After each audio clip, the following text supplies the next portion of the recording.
हाम्रो घरको छेउमा जन्मेको थियो। अहिले सबै अरू चाहिँ लगेको, यो चाहिँ कालो भएर कसैले लगेन। कराएको उसको आमाले पनि छोड्यो।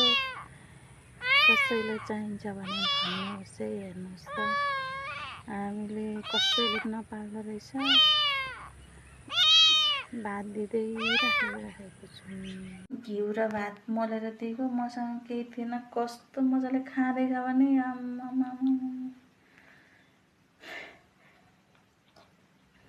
यस्तो खाँदैछ। हेर न, भर्खर दुध छोडेको घिउ र भात कम दिँदैछ कान्छाले। प्लिज यसलाई एडप्ट गर्नु होला, यसलाई एडप्ट गरेर लानु होला है।